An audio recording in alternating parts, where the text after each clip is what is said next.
Hello students. Last term पे मैंने VBT theory valence bond theory start करी थी। उसके बेस पे बताया था कि ऑक्टाहेड्रल कॉम्प्लेक्स की बॉन्डिंग किस तरीके से होती है। ऑक्टाहेड्रल कॉम्प्लेक्स में बॉन्डिंग मैंने आपको 2 टाइप के बताया, एक इनर ऑर्बिटल कॉम्प्लेक्स की और आउटर ऑर्बिटल। अब इनर ऑर्बिटल आउटर ऑर्बिटल का मतलब क्या है? इनर ऑर्बिटल कॉम्प्लेक्स तब बनता है जब अनपेयर्ड इलेक्ट्रॉन पेयर्ड हो जाते हैं due to the strong field of the ligand. जो स्ट्रॉन्ग इफेक्ट होता है लिगेंड का, उसकी वजह से जो अनपेयर्ड इलेक्ट्रॉन होते हैं वो डी ऑर्बिटल में क्या हो जाते हैं, शिफ्ट हो जाते हैं, उनकी पेयरिंग हो जाती है, जिसकी वजह से availability of empty D orbital for the ligand के लोन पेयर के डोनेशन के लिए अवेलेबल रहती है। तो उस केस में इनर ऑर्बिटल कॉम्प्लेक्स बनता है कब? जब स्ट्रॉन्ग लिगेंड प्रेजेंट हो। अब आउटर ऑर्बिटल कॉम्प्लेक्स तब बनता है जब आपका वीक लिगेंड यूज़ हो रहा है, क्योंकि वीक लिगेंड का इफेक्ट उतना ज़्यादा नहीं होता कि वो अनपेयर्ड इलेक्ट्रॉन को पेयरिंग में कन्वर्ट कर दे, यानी पेयर्ड कर दे। पेयर्ड नहीं करेगा तो जो डी ऑर्बिटल होगी, इनर डी ऑर्बिटल, वो अवेलेबल नहीं होगी लिगेंड के डोनेशन के लिए या कोऑर्डिनेट बॉन्ड बनाने के लिए मेटल के साथ। तो वो आउटर डी ऑर्बिटल के साथ बॉन्डिंग करते हैं, तो उस कंडीशन में आउटर ऑर्बिटल कॉम्प्लेक्स बनते हैं। नेक्स्ट, इसी के बेस पे कॉम्प्लेक्स को 2 कैटेगरीज में डिवाइड किया है, inner orbital complex and outer orbital complex. Then firstly inner orbital complex और entity, if the complex is formed by, जब कॉम्प्लेक्स किससे फॉर्म हो? By the use of inner d orbital. Inner d orbital का use हो जब hybridisation में, written as like octahedral के case में ऑक्टाहेड्रल में 2 तरीके के मैंने आपको बताए थे, sp3d2 या हो सकता है या d2sp3। तो जब इनर ऑर्बिटल कॉम्प्लेक्स बनेगा तो हाइब्रिडाइजेशन होगा d2sp3 in case of octahedral complex. d2sp3 में जो डी ऑर्बिटल यूज़ हुई है ये इनर डी ऑर्बिटल है, इसीलिए यहाँ पे पहले d2sp3 यूज़ हुआ है। It is called inner orbital complex. In the formation of inner orbital complex होगा क्या? The electron of the metal, जो मेटल के इलेक्ट्रॉन होंगे जो कि डी ऑर्बिटल में प्रेजेंट होंगे, are forced to pair up. वो फोर्स्ड करेंगे बिकॉज ऑफ स्ट्रॉन्ग लिगेंड की वजह से वो पेयर होंगे, and hence the complex will be either diamagnetic. जब आपको पता है पेयरिंग हो जाती है अनपेयर्ड इलेक्ट्रॉन की, तो सारे के सारे इलेक्ट्रॉन या तो पेयर्ड हो जाएंगे, या तो हमारा मेटल कैसा हो जाएगा? डायामैग्नेटिक। या फिर ज़रूरी नहीं है कि सारे के सारे पेयर ही हों, 1-2 अनपेयर भी रह जाते हैं, तो will have laser number of unpaired electron. या तो डायामैग्नेटिक हो जाएगा कंपाउंड कॉम्प्लेक्स, या फिर have the lesser number of unpaired electron.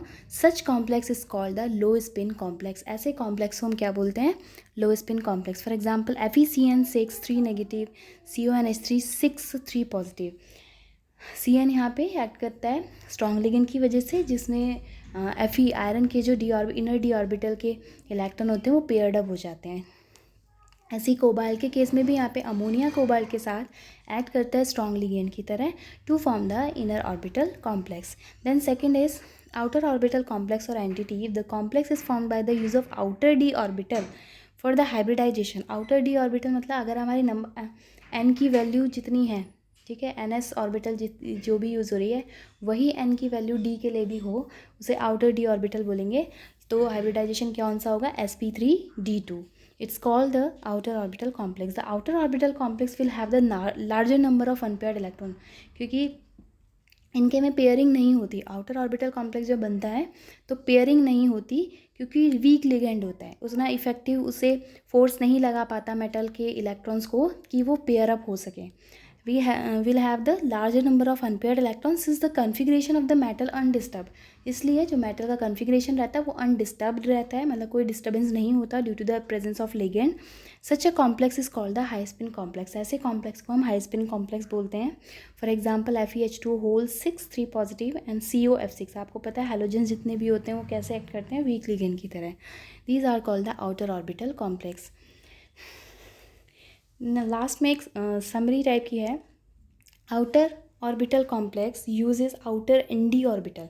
जो आउटर ऑर्बिटल कॉम्प्लेक्स हो गए किस केस में? जब वीक लिगेंड प्रेजेंट होगा तो वो आउटर ND ऑर्बिटल यूज़ करेंगे to form the high spin complex. तो वो कैसे कॉम्प्लेक्स बनाएंगे? High spin complex. In case of inner orbital complex uses inner n-1d orbital.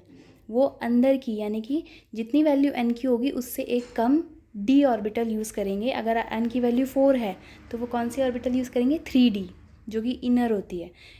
Use the inner n-1d orbitals to form the low spin complex.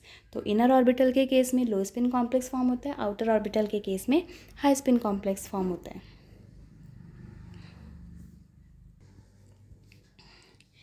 Next है then, मैंने आपको octahedral की bonding बता दी थी। नेक्स्ट रहेगी थी हमारी टेट्राहेड्रल के केस में complexes of coordination number with 4।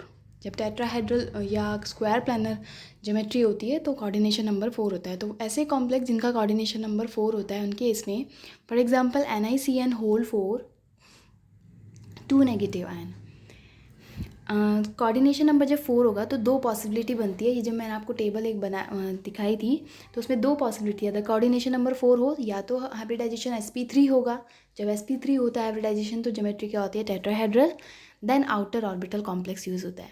Then अगर आपका 4 ही कोऑर्डिनेशन नंबर हो तो दूसरी पॉसिबिलिटी होती है DSP2, तब ज्योमेट्री होती है स्क्वायर प्लानर। अब sp3 कब बनेगा और DSP2 कब बनेगा, उसकी कंडीशन है sp3 आउटर ऑर्बिटल कॉम्प्लेक्स होता है, यानी कि वो अंदर की ऑर्बिटल को यूज़ ही नहीं करता। इनर ऑर्बिटल कॉम्प्लेक्स DSP2 के केस में बनेगा।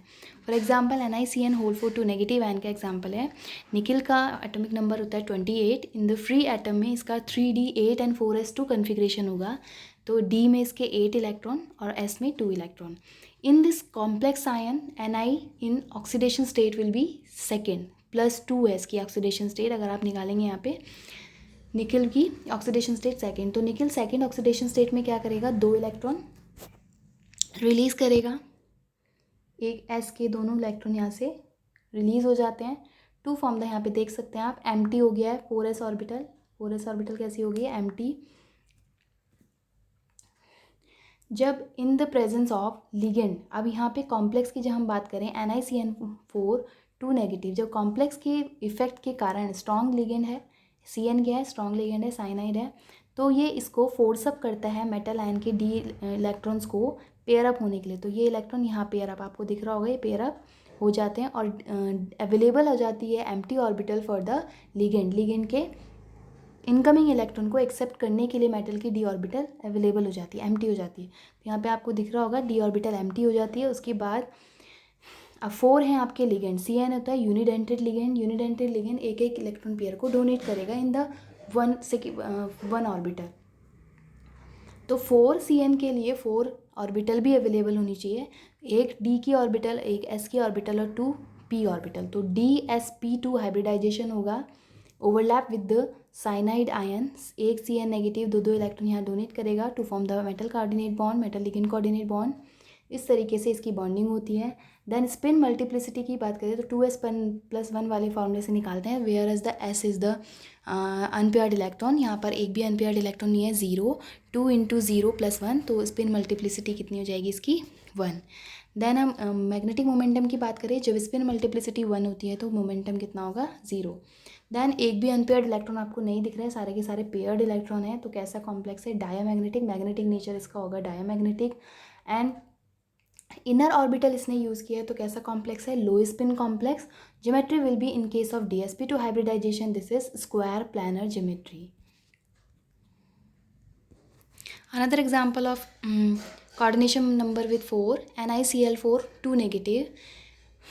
Similarly nickel in the free atom या फ्री स्टेट में या ग्राउंड स्टेट में 3d8 and 4s2 configuration, 8 electron present in the 3d orbital and 2 electron in the 4s orbital. Nickel in this case in complex ion nickel will be in the oxidation state will be second oxidation state में है। जब second oxidation state में होगा तो 2 electron क्या हो जाएंगे S से 4s से रिमूव हो जाएंगे। यहाँ पे एम्प्टी ऑर्बिटल आपको दिख रही है 4s की। देन Cl नेगेटिव, जब ये कॉम्प्लेक्स के फॉर्म में आएगा NiCl4 2 नेगेटिव, Cl नेगेटिव का जब इफेक्ट पड़ेगा तो ये एक वीक लिगेंड है, क्लोराइड एक वीक लिगेंड है। जितने भी हैलोजेंस होते हैं आपके वीक लिगेंड होते हैं, तो ये इतना इफेक्ट नहीं डाल पाते कि जो मेटल की D ऑर्बिटल की जो इलेक्ट्रॉन है वो पेयर अप हो सके। तो यहाँ पे पेयरिंग नहीं होगी due to weak interaction between metal and ligand. तो आप यहाँ पे क्या नहीं होगी, पेयरिंग नहीं होगी। अब Cl4 है, यूनिडेंटेड लिगेंड है, तो उसको आप कितनी ऑर्बिटल चाहिए 4 ऑर्बिटल चाहिए for the donation of the electron pair को डोनेट करने के लिए। तो यहाँ पर अवेलेबल कितनी है एम्प्टी ऑर्बिटल, एक S की है और P की 3 है। तो इस पर कितना कौन सा हाइब्रिडाइजेशन होगा sp3 hybridization between metal and the ligand. तो एक Cl नेगेटिव आयन एक अपने इलेक्ट्रॉन को यहाँ डोनेट करेगा, एक यहाँ और एक यहाँ, एक यहाँ, ठीक है। तो इस तरीके से sp3 हाइब्रिडाइजेशन होता है। sp3 हाइब्रिडाइजेशन के लिए geometry will be tetrahedral. Then यहाँ पर अनपेयर्ड इलेक्ट्रॉन आपको दिख रहे होंगे, 2 अनपेयर्ड इलेक्ट्रॉन हैं, ये दोनों अनपेयर्ड इलेक्ट्रॉन 2 हैं, तो it means the magnetic nature will be paramagnetic. अब यहाँ पे आउटर ऑर्बिटल यूज़ हुई है, इनर ऑर्बिटल का कोई केस ही नहीं है, तो complex will be high spin complex. Then the spin multiplicity 2s+1 वाले फॉर्मूले से, तो यहाँ पे 2 अनपेयर्ड इलेक्ट्रॉन हैं, एक अनपेयर्ड इलेक्ट्रॉन के लिए +½ ठीक है, सेकेंड अनपेयर्ड इलेक्ट्रॉन के लिए +½ तो हाफ और हाफ कितने हो जाएंगे 1, हाफ और हाफ कितने हो जाएंगे 1। यहाँ पे आप एक चीज़ कर लेना, 1 आएगा यहाँ, 2 1 जा 2 1 + 3 ठीक है, 2 1 जा 2 + 1 3, एक मिस्टेक होगी यहाँ पे, सही कर लेना, 2 1 जा 2 + 1, यहाँ पे जो s की वैल्यू है वो 1 आएगी क्योंकि 2 अनपेयर्ड इलेक्ट्रॉन है, 2 अनपेयर्ड इलेक्ट्रॉन मीन्स +½ तो हाफ और हाफ कितने होते हैं 1 होते हैं, तो s की जगह आप 1 रखेंगे तो 2 1 जा 2 और +1 = 3। Then mu magnetic momentum, magnetic momentum number of unpaired electron where n is 2 की n की जगह आप 2 रखेंगे, 2 2 जा 2 2 4 4 2 जा 8, यानी मैग्नेटिक मोमेंटम कितना है √8। Then the limitations of valence bond theory, की क्या कमियां थी वैलेंस बॉन्ड थ्योरी में, कि जो इसमें इसके बाद और थ्योरीज आई गई, that involves a number of assumption, बहुत सारे ऐसे अजम्पशंस इन्होंने रखे थे जो प्रूव नहीं हुए थे। It's gives only a qualitative explanation, complex का केवल क्वालिटेटिव एक्सप्लेनेशन दिया, क्वांटिटेटिव एक्सप्लेनेशन नहीं था। It doesn't explain the magnetic property को विल एक्सप्लेन नहीं कर पाए थे कॉम्प्लेक्स की। Fourth is it doesn't explain the thermodynamic and kinetic stability of the different coordination compound, अलग अलग कंपाउंड की काइनेटिक स्टेबिलिटी और थर्मोडायनेमिक स्टेबिलिटी को ये भी डिफाइन नहीं कर पाए थे। It doesn't distinguish between the weak and strong ligand, ये जब मैं स्टार्ट करी थी मैंने आपकी VBT, तो मैंने आपको पहले कॉन्सेप्ट बताए थे कि स्ट्रॉन्ग लिगेंड वीक लिगेंड क्या होता है, वो इसलिए बताए थे ताकि आपको बॉन्डिंग समझ में आ जाए, लेकिन वो VBT ने नहीं बताया था कि स्ट्रॉन्ग लिगेंड और वीक लिगेंड क्या होता है, तो इसलिए इट डजेंट डिस्टिंग्विश, दोनों के बीच में डिफरेंस नहीं बताया क्या डिफरेंस था। देन VBT के बाद आई crystal field theory CFT, abbreviation is CFT, it is discovered by H. Bethe and V. Black. The crystal this theory gives a much more satisfactory explanation for bonding and the properties of coordination compound, ऐसे बहुत सारे explanation देती है जिससे हम satisfied हो जाते हैं कि हाँ रियल में ऐसा होता है। The valence bond theory considers the bonding between metal and ligand, जो हमारी वैलेंस बॉन्ड थ्योरी थी वो किसको बताती है, मेटल और लिगेंड के बीच में क्या होती है, कोऑर्डिनेट बॉन्डिंग होती है। इन्होंने को कंसीडर किया था कोवेलेंट बॉन्ड को, but in this case crystal field theory does not consider the covalent nature of the bond, इनके कोवेलेंट नेचर को एक्सेप्ट ही नहीं करती। क्रिस्टल फील्ड थ्योरी बोलती है the metal ligand bond to be ionic arising from electrostatic attraction, कि metal और ligand के बीच में क्या होता है, इंटरेक्शन होता है, इलेक्ट्रोस्टैटिक इंटरेक्शन होता है to form the ionic bond, ionic bond form करते हैं। इन्होंने बहुत सारे अजम्पशंस अपने रखे थे। First is it assumed ligand and CMA, it means central metal atom, central metal atom and ligand के बीच में क्या होता है, interaction to be purely ionic. क्या माना था इन्होंने कि इनके बीच में आयनिक इंटरेक्शन होता है, not covalent. It does not explain the covalent nature, और कोवेलेंट नेचर को एक्सप्लेन भी नहीं करते। Second is it assumes ligand and central metal atom to be point charges and dipole, जब आयनिक उन्होंने बोल दिया तो वो कैसे ट्रीट करेंगे हम उसको, पॉइंट चार्ज की तरह या फिर डाइपोल की तरह, कौन, ligand and central metal atom.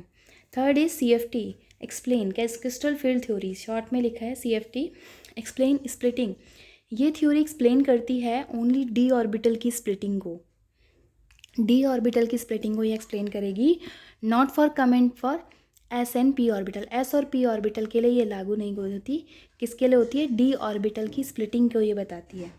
Then CFT always give exact value, ये मैग्नेटिक मोमेंटम की एकदम एग्जैक्ट वैल्यू बताती है, जबकि VBT थ्योरी नहीं बताती। Fifth is it does not give information about hybridisation, hybridisation के बारे में ये कोई इन्फॉर्मेशन नहीं देती CFT theory. Hybridisation fully depend है किस पर, VBT थ्योरी पर। VBT थ्योरी हमें हाइब्रिडाइजेशन में वेल एक्सप्लेनेशन देती है। Then the metal ligand bond is ionic due to interaction, या electrostatic interaction between the metal and the ligand, कि आयंस, मेटल आयंस और लिगेंड के बीच में इलेक्ट्रोस्टैटिक इंटरेक्शन होता है, उसकी वजह से आयनिक ये बॉन्ड बनता है। इसके बारे में कि इनकी एनर्जी के बारे में कि इनकी डी ऑर्बिटल जनरेट होती है, degenerate orbital having the same energy, वो उसके बारे में हम कल डिस्कस करेंगे किस तरीके से इनकी डी ऑर्बिटल की स्प्लिटिंग होती है।